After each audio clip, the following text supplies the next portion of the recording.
Alright, hi guys. We have today with us Rahul Iyer. Rahul Iyer have done very well in the CAT, ZAT, and the IFT exam. In fact, almost all the exams you set for you've done well. Yeah, bar the small things which we'll talk about as we go along. So, Rahul, please start with the background, where you're from, and what is your academic story looks like. Right. So my academic performance is probably the most average out of everyone you had on your particular program. 10th was 90 plus 93. 12th was 88.2, both CBSE. And then I went on to do computer engineering from Mumbai University, where obviously my academic performance dropped and it was 7.4 CGPA.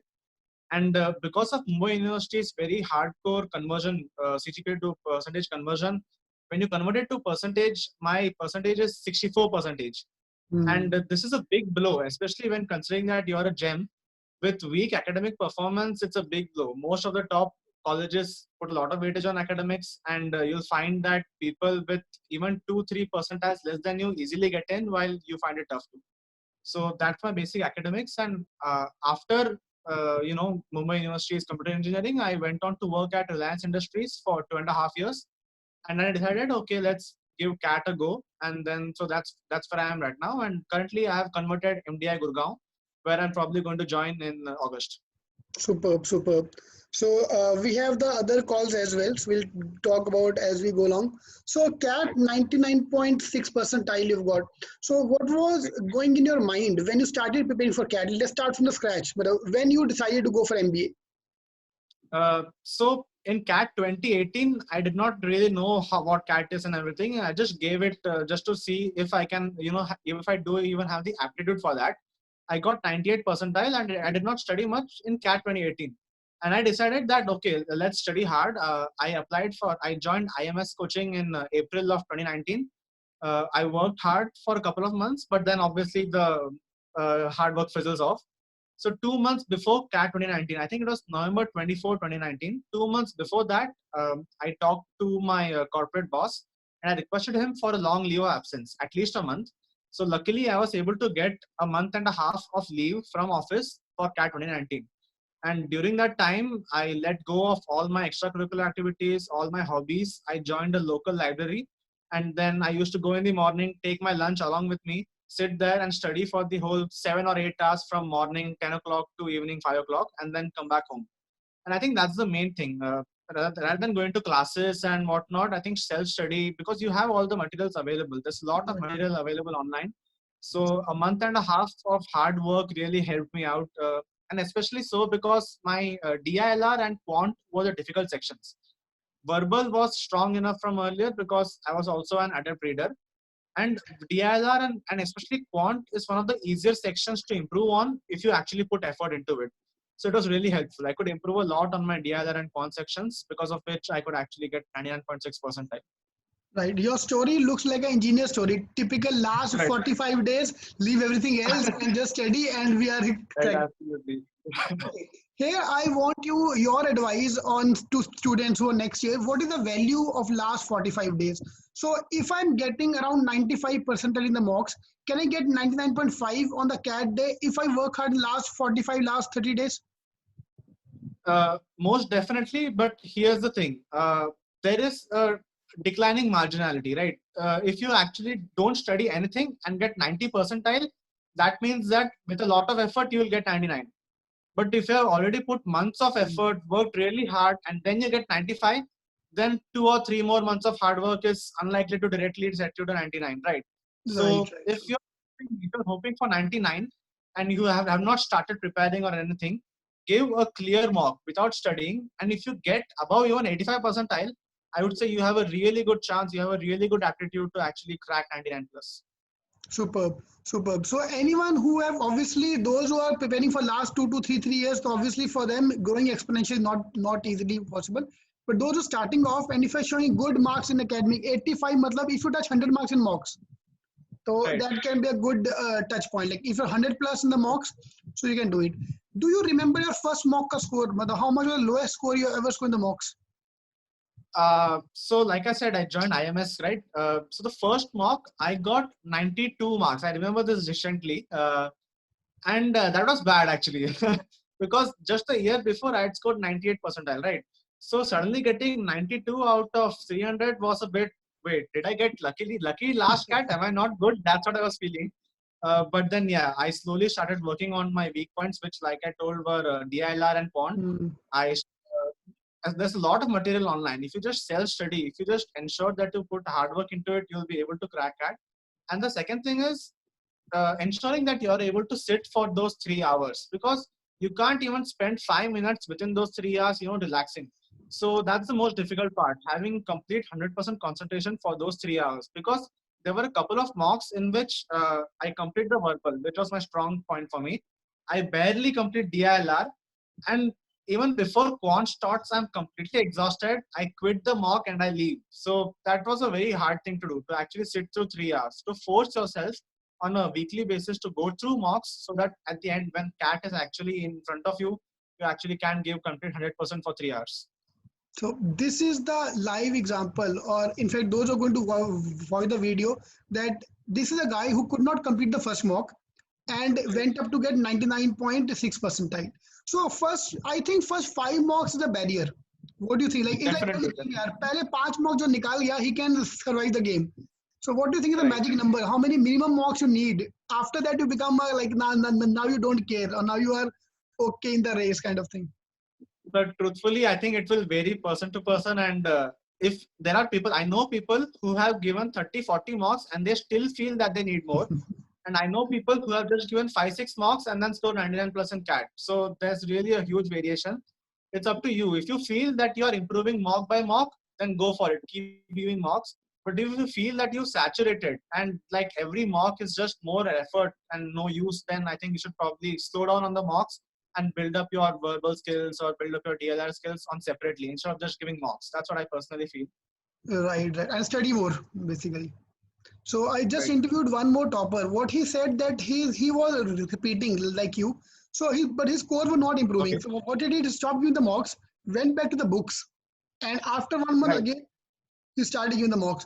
But it's very very unlikely that people open the book. Did you open the books in the second year, in the second of preparation? No, no, Very not a lot difficult. of Very books difficult. actually.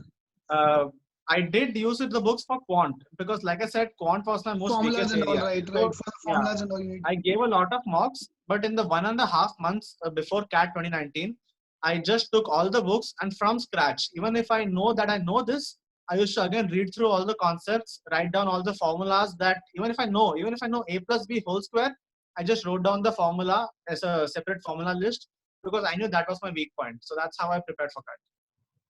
Superb, superb. Okay, then CAT happened, then ZAT. There's very, very few people who normally top both the exams. Like normally, Right. what I have seen is if your CAT is 99, ZAT become 99.92. If CAT is 99.92, ZAT become 99. Why? Because you lose the focus. Because once you've got good in the CAT exam, you know that you are going to get some calls. So, Right. what was how much you studied for the ZAT exam?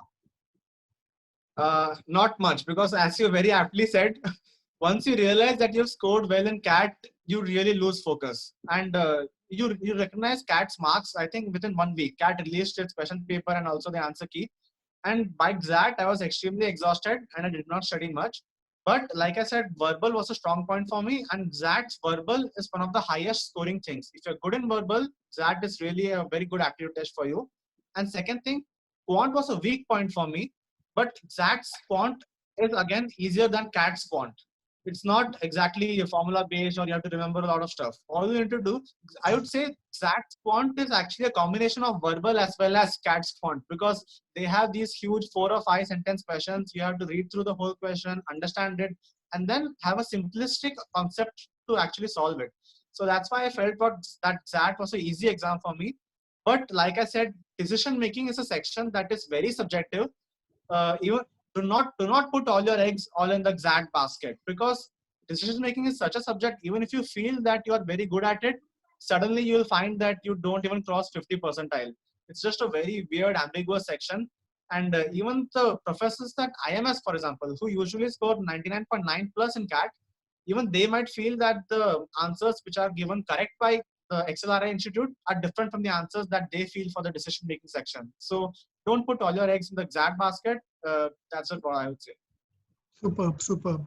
So now, if I've given the CAT exam, suppose, and I want to start my preparation for the SAT exam, what do you Right. think is the what I can do? Decision making is one thing, Right. and what else? Mocks. Mock definitely, but like I said, verbal. XAT has a very weird and very hardcore verbal section. You will find some poems which have been Poems as well, written by right? century authors that you won't make heads or tails out of. So obviously, if you are actually inclined towards verbal, go for it. But if you're not, XAT is I think one of those exams you don't need to focus on one particular section. If you don't find this as something you can do, focus on the other section. You'll still be able to clear the cutoff. Just make sure that sectional cutoff is something that you don't miss out on. That's it. Right, superb, superb. So my advice this year to all the students who are preparing for that after they've given the CAT exam is Right. A, go for the mocks, B, only Right. do the last year papers. If you do the last Okay. year, last 10 years paper, your decision making, everything is taken care of. Right. Right. So I think That's that's actually a more very like good approach. Yeah. Yeah, I would say that's a very good approach because instead of going through all of these weird mocks that the professor set up in different institutions, you actually know what the pattern is from the previous institutes. And 10 mocks is more than enough, definitely. That is not an exam that you need a lot of mocks for. 10 mocks is more than enough to understand the pattern, especially so when you actually put a lot of effort into the CAT. So yeah, not much for that then. superb. Exactly. Exactly. So now we'll talk about the sad part about the sectional things that Right. you missed on the sectional. So what happened exactly in that scenario? Right. So when I came out of the exam hall after writing that, I felt really good about myself, right? I felt wow, verbal बहुत अच्छा गया, wow, quant बहुत अच्छा गया. Decision making उतना अच्छा नहीं गया, but ठीक है, हो जाएगा. That's what I felt. Because I attempted a lot of questions in decision making. I think I attempted 17 or 18 questions, and I thought इनमें से 10 भी convert हो गया मेरा, हो गया. So, But then when the results come out, you realize what? How did they decide this is the answer? What? How is it not A? How is it B? So you will never be able to make yourself satisfied with what they believe is the answer. You have to understand that decision making is not what is right. Decision making is what they believe is right. I think was right. So yeah. So you have to give enough marks, see enough decision making sets that you need to create a mentality for yourself. Don't judge a question according to your mentality. Judge a question according to the thought. Put yourself in the exact examiner's shoes and think, okay, this came in a previous year. This is the type that they had answered earlier. This is probably the answer. That's the way you should go according to it, not your own ethics. That's the thing I would say. Super. Right. Right. Right. Right. So now this is the main problem here. Now you are among the very few people who will live up to that thing. Yes, you didn't do the sectional cutoff. So otherwise, people what they do, they post on Quora and everywhere that I got 99.9 to a no call. So then other Right, people get, how can a person not get right, a? right, So, but the reality we have to understand all the facts. And you said also right. your academic. I think your CAD main answer call. nahi aaya. You couldn't get the main AM call. I think because of academic record as well. That could be one of the reasons. Definitely. So here's the thing.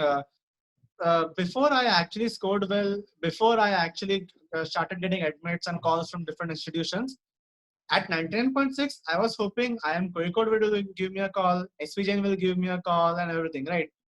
IIM Kozhikode suddenly changed the pattern, they suddenly changed the academic criteria this year and increased it from 5% to 10% for diversity. So that meant I did not get a call. SPJN for some, I don't know. Again, I'm not putting it as a hit on SPJN. It's an amazing institute, and I would be lucky to go there. But SPJN also at 99.6 exact for the profile plus score based, I did not get a call, which was a very shocking thing for me. But I recognize that every institute has different criteria that they are inclined towards particular types of people, and they have their own criteria. They just want to go according to that. So before you actually decide, okay, I will get this institute, I will get that institute, go through the criteria of those institutions, go through their Pagal Guy pages of last year or something, and figure out at what percentile do people with your profile go through. Other than that, you will expect that you'll get calls from ABC and figure out that not even LIK give you the call. That's what I would say, especially for GEMS. For other people, at least they have a higher advantage. Right, right. So now, which all calls you are looking to convert? We have MDI, we have the new IMs, and you Yeah, said one and more SJM SPN. SOM. SOM, as a SOM, yes. SPN did not give me a call. Yeah, Sorry, SPN, SJM no, no. SOM result tomorrow. I think I should convert, but again, because I already converted MDI, the pressure is Fingers, off my fingers, soul. fingers crossed, Yeah. fingers crossed. We'll see that. So this is something. Before I ask you this question, I want to ask this to the audience. Which one will you think he should join, or which one will you take, MDI or SJ SOM, and why? This is the main question mark. Why? So now we'll come to the same question. Come to you. What is you think that which one will choose, MDI or ID Bombay SOM? Right. So I've always been in Mumbai. 10th, 12th, engineering, everything's in Mumbai. So I would like to join MDI in Gurugram. That's what Oh I would say. shit! Dhokebaz. So My here's the thing. sorry. My I'm still not sure what specialization I want to do in an MBA, right?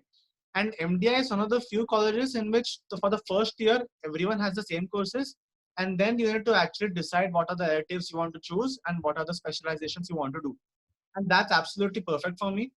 I'll just figure out for the first year what I want to do. And I think right now I am moving towards finance and information management. And SJM SOM is an amazing college, wonderful college, but it's more known for operations. And so that's just thing. I think MDI would be a better fit for me. That's why I chose MDI. Well, actually, you have everything as your SOM. You have marketing as well. You have finance, operation, everything Right. same. So it's obviously your wish. But what I feel about SJ SOM is an extension of engineering college. You are going back to another engineering college for 2 more years. MDI, on the other hand, will be more diversified profile, more diversified people around you. So that can be a equally good fit. So it's obviously both are good. Yeah, both are equally good. So you can join any Right. one of them. And one more main advantage with MDI was that it has a HR program as well, which is considered among the top 2 in India. So you know that the top level HR people in different organizations are likely to have contacts in MDI, and so at least the future is probably set. That's one more good thing. True, true, true, true. Okay, now what two, three mistakes you did, which other people should not do while preparing, and you can, which you or and other way around also, that what do you think is the most strongest area which you have, that this was my key uh, qualities which made me get that much score. Right. Earlier I told you how I could barely complete 3 hours, right? During CAT 2019, I finished verbal, I finished DLR, and I think about 10, 15 minutes within in the quant section, I gave up. I gave up for 2 or 3 minutes. I laid back and then I thought, why should I do this? I don't need to do this. Let's give up. And then I had to force myself to come back, and actually within 5 minutes later, I had to force myself to finish the quant section. And this was during CAT 2019. And I Hmm. know that for a fact that if I'd actually spent those 5 minutes as well on the problems, I would have gotten a couple of marks extra as well. So don't give up, especially during the exams, especially during the mocks. You have the aptitude, you have the hard work. So don't give up. You put a lot of hard work. Don't give up and actually go through the exams. And second thing, taper your expectations to your profile. I mentioned this earlier as well. Different people have different profiles. For some people, it is just impossible to convert SPJN. For some people, it is just impossible to convert IIM ABC. So just expect what you're going to get, know your profile, and then work towards it. You don't need to overachieve and you should not underachieve. That's what I would say.